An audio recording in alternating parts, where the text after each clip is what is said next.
Are you looking to gain valuable insights to enhance your life? In this video, we delve into the profound teachings of Buddhism to uncover 7 invaluable life lessons learned from experience. Lesson 1. Being jealous involves concentrating on what other people have rather than what you own. Everybody has experienced jealousy at some point in their lives. It seeps in when we witness others experiencing wealth, contentment, or success that we long to possess. Buddhism teaches us to enjoy other people's happiness and success through the concept of sympathetic delight. We are urged to celebrate the good fortune of others instead of harboring jealousies. This change in perspective releases us from the toxic grip of jealousy and enables us to develop an accepting, kind, and contented heart. When we compare ourselves to others and believe that their achievement lessens our own value, jealousy frequently results. But Buddhism asserts that existence is not a zero-sum endeavor. We still have the capacity to be happy and fulfilled despite the success of others.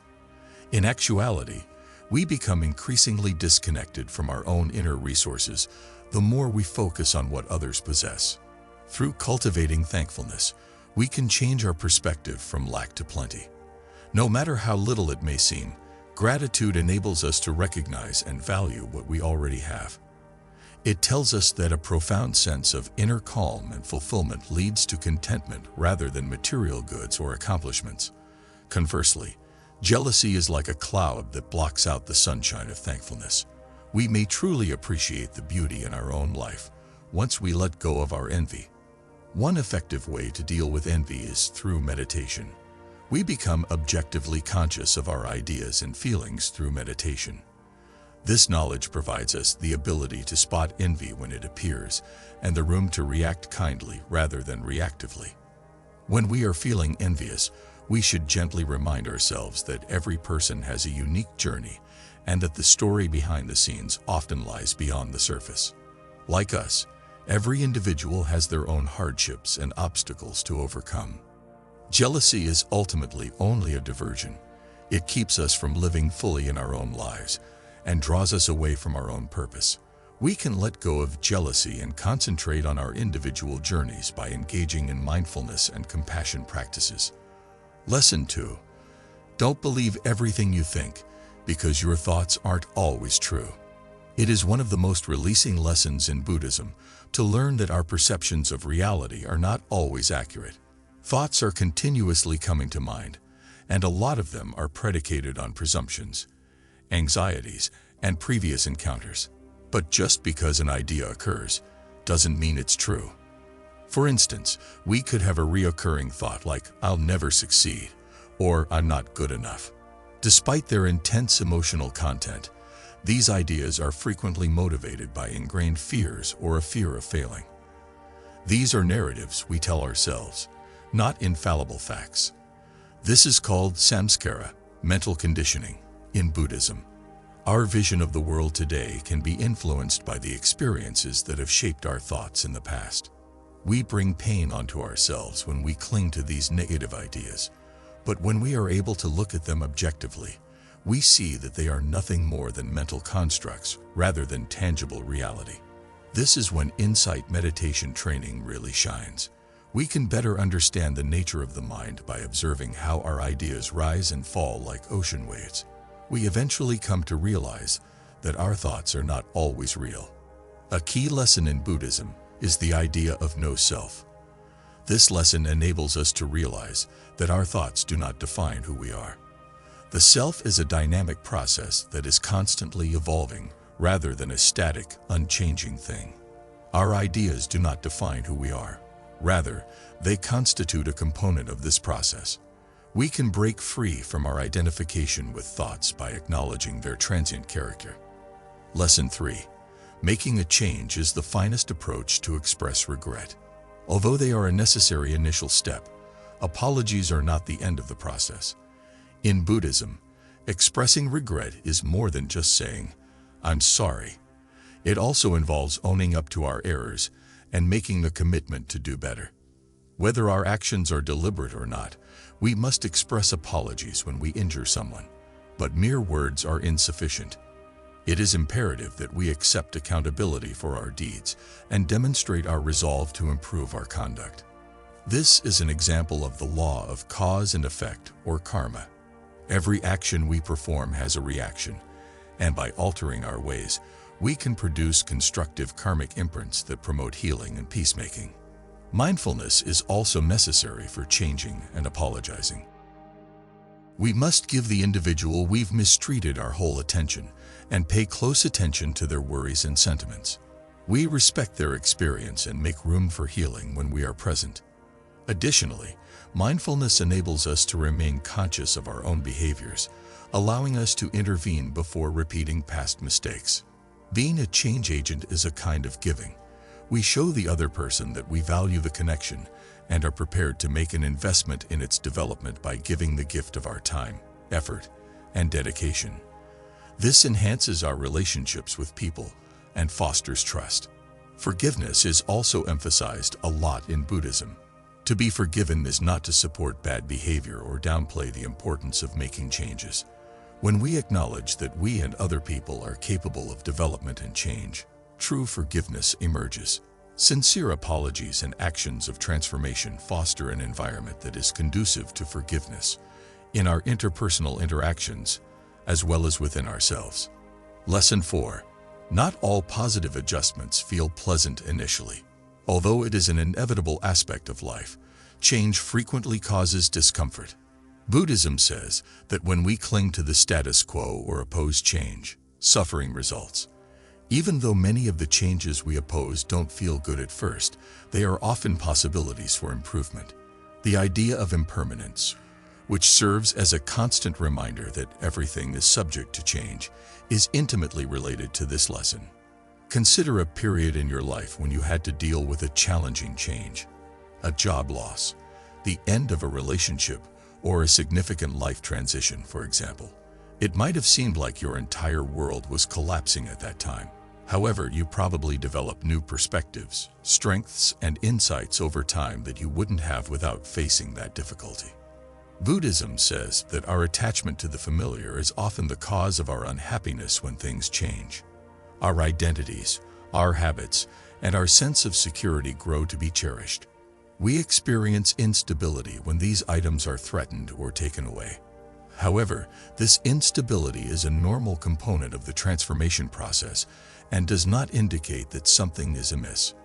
The Buddha emphasizes throughout the Dhammapada the value of accepting change with an open heart and mind. He preaches that sorrow is the sole result of holding on to the past or rejecting the present. Rather, we are urged to accept life as it comes and view each setback as a step towards enlightenment. Since progress frequently necessitates us to venture outside of our comfort zones, not all positive changes feel wonderful at first. It tests our ability to let go of outdated routines, convictions, and modes of existence. Although this may be disconcerting, it is also essential to our progress. The Buddhist path to enlightenment is never simple, but it is always worthwhile. It helps to exercise equanimity, which is the capacity to maintain composure in the face of life's ups and downs when confronted with a difficult adjustment. Being calm enables us to embrace change without getting overwhelmed by it. It teaches us to have faith that things will work out in the end, no matter how challenging they may seem. By practicing mindfulness and meditation, we can develop an accepting mindset towards change. We can learn to accept it as a necessary component of life, rather than fighting against or being afraid of it. We learn over time that even the most trying transitions frequently present fresh chances for development, recovery, and knowledge. Lesson 5. Generally, other people's actions are about them, not you. When someone does anything to offend, hurt, or disappoint us, we tend to take things personally. Realizing that other people's acts are typically a reflection of their own inner world, problems, and conditioning rather than an attack on us is one of the most liberating truths we can learn in life. Buddhism holds that each individual has a distinct karmic path that is influenced by their experiences, past deeds, and thoughts. It's common for someone to reflect their own suffering when they act hurtfully or lash out in rage. The Buddha exhorts us to practice loving kindness in the Metta Sutta, acknowledging that others who have harmed us are also dealing with personal struggles. This knowledge enables us to react compassionately as opposed to reactively. Rather of being mired in hurt or hatred, we can take a step back and look at the wider picture. We understand that the other person's actions are not a reflection of our value or worth, but rather a symptom of their own suffering or perplexity. However, this lesson does not imply that we should put up with bad behavior or let people treat us badly.